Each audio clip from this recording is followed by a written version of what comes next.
코로나 시국을 거치며 밀폐된 실내 공간보다는 야외 활동을 선호하게 되면서 등산 인구가 대폭 늘어나게 되었는데요. 특히 MZ세대를 중심으로 등린이로 불리는 등산 초보자들이 대폭 늘어났고, 중장년층에서도 면역력 증진을 비롯한 건강관리를 위해 산을 찾는 분들이 많아졌습니다. 등산은 맨몸으로 시작할 수 있는 유산소 운동이기 때문에 진입장벽이 낮습니다. 국내 등산 인구의 대부분이 집 근처 또는 멀리 떨어지지 않은 근교산을 찾아 당일 산행을 즐기는 경우가 대부분이기 때문에 산행 준비를 소홀하게 하는 경우가 많습니다. 예를 들면 추리닝과 운동화 차림에 물 한 병만 달랑 들고 가까운 산을 찾으시는 분들을 은근히 많이 찾아볼 수 있죠. 그러나 특히 초보자들의 경우 산행 준비를 소홀히 하게 되면 부상 또는 조난 가능성이 크고, 땀 흘려 운동했지만 오히려 건강을 해치는 결과를 초래할 수 있습니다. 아이고 의미 없다. 등산 초보자분들은 산에 가기 전에 무엇을 어떻게 왜 준비해야 하는지 모르는 경우가 많은데요. 제가 그래서 이번 시간에는 산에 갈 때 반드시 챙겨가야 할 필수품과 있으면 좋은 준비물과 그 이유를 깔끔하게 납득시켜 드리도록 하겠습니다. 여러분은 이번 영상을 끝까지 시청하시기만 하면 됩니다.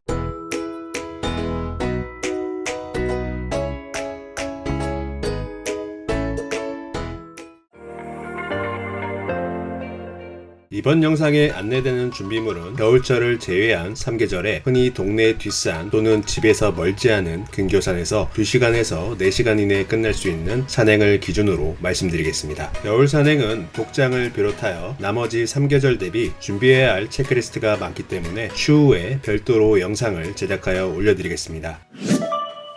맑은 날씨에 등산로가 잘 정비되어 있고 대체로 길로 이루어진 산을 오르신다면 평상시에 신는 운동화로도 오르내리시는데 크게 문제는 없습니다. 자, 그런데 문제는 한국의 산은 외국과 달리 화강암으로 이루어진 바위 지형이 많고 경사가 심한 편이기 때문에 이왕이면 등산화를 신는 게 안전에 도움이 됩니다. 멀리서 봤을 때 대부분 흙으로 이루어져 있는 산이라 하더라도 실제로 가보면 등산로에 바위가 꽤 많은 경우가 있습니다. 이런 산을 오를 때 운동화를 신고 오르면 미끌릴 가능성이 큽니다. 반면에 등산화는 바위 지형에서 미끌리지 않도록 아웃솔의 재질과 구조를 고려하여 생산하기 때문에 안정적으로 오르는데 도움이 됩니다. 그리고 일반적으로 오를 때보다 내려올 때 발목 부상과 추락사고 등이 많이 일어나는데요. 산을 오를 때 에너지를 많이 소모하여 하산 시에 근육의 긴장이 풀리고 집중력이 떨어지기 때문입니다. 하산 시에 돌계단이 많은 구간에서는 돌이 흔들릴 수 있는 곳이 있을 수 있고, 화강암이 풍화되어 생긴 자가 얇은 마사토 지형과 낙엽이 많이 쌓인 구간은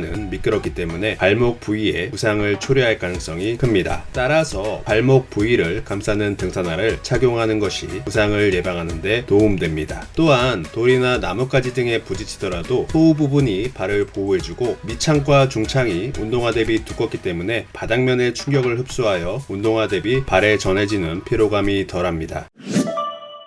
산을 찾으신다면 땀을 원활하게 흡수하고 빠르게 마르게 하는 칸소콘 소재를 착용하시는 것이 좋습니다. 꼭 등산복이 아니더라도 요즘에 출시되는 스포츠웨어는 이러한 기능이 적용된 소재로 제작되는 경우가 많기 때문에 가급적 착용하셔야 합니다. 산이라는 공간은 평지 대비 기상 변화가 심하고, 특히 정상이나 능선은 바람이 심하게 부는 경우도 많은데요. 땀을 많이 흘린 상태에서 이러한 상황에 노출되면 저체온증에 걸릴 확률이 높습니다. 저체온증의 초기 증상으로는 몸이 부들부들 떨리는 오함과 어지러움이 있고, 그러다 체온이 32도에서 33도 아래로 떨어지게 되면 판단력과 시력이 급격하게 나빠지며 체내를 순환하는 혈액의 양이 줄어들고 혈액의 점도가 높아져 혈액순환 장애가 생기게 됩니다. 이로 인해 심장 박동과 심박출량이 줄어들고 의식을 잃게 되면서 심장마비로 사망에 이를 수도 있습니다. 저체온증 증상이 심하지 않더라도 체온이 떨어지게 되면 몸이 굳으면서 골절이나 실족사고를 유발하기도 합니다. 저체온증을 예방하기 위해서는 면 소재 의류는 피하는 것이 좋습니다. 면은 피부에서 땀을 효율적으로 제거하지 못하며 건조 시간이 오래 걸려 체온이 뺏길 확률이 높기 때문입니다. 예상치 못한 갑작스런 비와 강한 바람으로부터 신체를 보호하고 전체온증을 예방하기 위해 방풍, 방수, 투습 기능이 있는 자켓을 항상 챙겨 다니는 습관을 유지하는 것도 좋습니다. 그리고 추가로 여벌옷을 챙겨가는 것도 좋습니다. 등산 중에 땀을 많이 흘린다면 갈아입어 저체온증을 예방할 수 있고, 있고, 기온이 낮고 바람이 많이 부는 환경에서는 겹쳐 입어 체온을 유지하는 효과도 있기 때문이죠. 산행지가 집에서 가깝거나 자차를 이용하여 다녀오실 때는 문제가 없지만, 대중교통을 이용할 경우 요즘 같은 여름철엔 땀 냄새로 인해 타인에게 민폐를 끼칠 수도 있기 때문에 여벌옷을 챙겨 산행 후에 갈아입고 집으로 복귀하는 것이 좋습니다.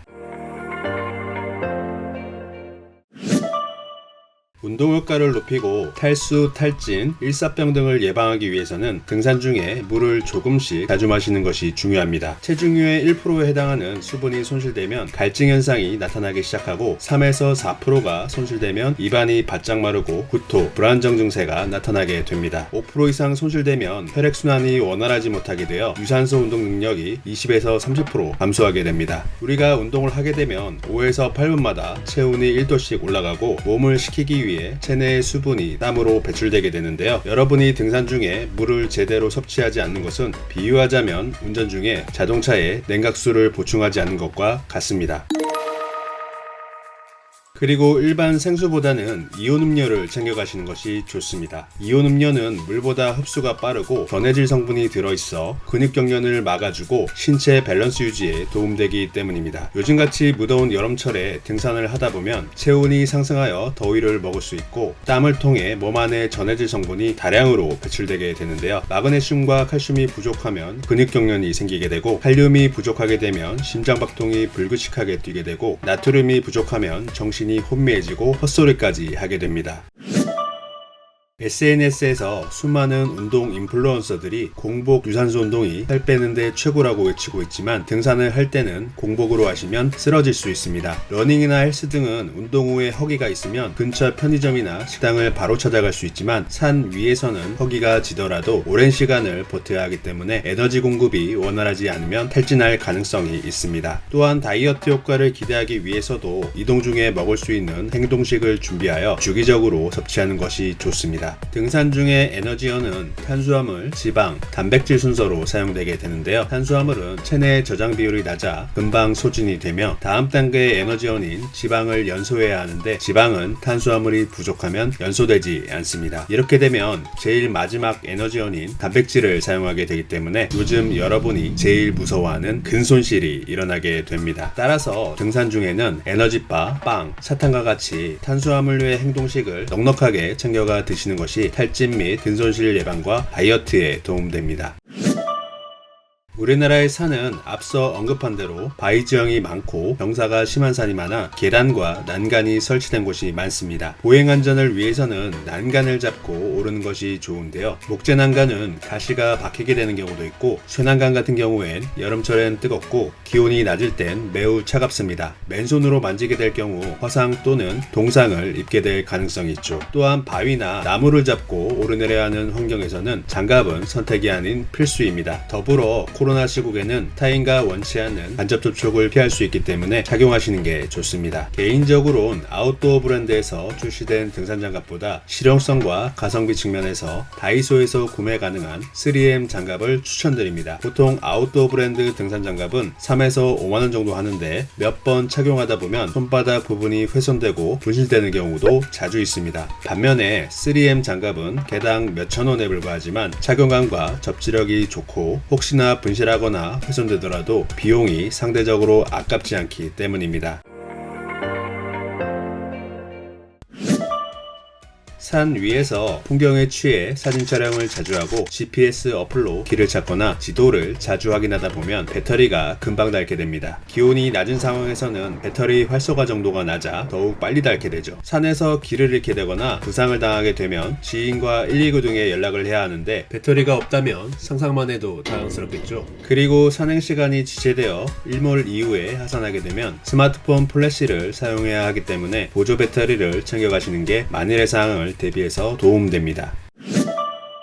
위와 같은 물품을 산에 챙겨가려면 당연히 등산 배낭이 있어야겠죠. 만약에 배낭 없이 양손에 물건을 든 상태에서 산을 찾게 되면 넘어질 경우에 무방비 상태로 다칠 수 있습니다. 배낭은 수납과 운반 기능 외에도 넘어질 경우 신체를 보호해주는 역할도 한다는 점을 꼭 명심하시길 바라겠습니다. 일반적으로 도심 근교를 찾는 당일 산행용 배낭은 20에서 35리터를 권장하고 있습니다.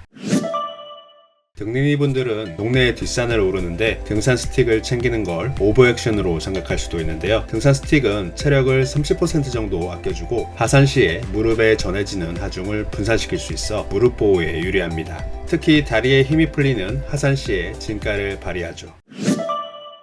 산이라는 공간은 해발 고도가 높아 평지 대비 기온이 낮고 바람이 많이 붑니다. 예보에 없던 비가 내리고 우박이 갑작스럽게 쏟아질 수도 있고 구름 안개 속에 갇히게 되는 경우도 많죠. 최소 한두 시간 이상을 내려와야 하는 상황에서 가벼운 차림으로 산에 올랐다면 저체온증에 노출되기 쉬운데 일회용 우비는 신체를 보호하고 체온을 유지하는 데 도움이 됩니다.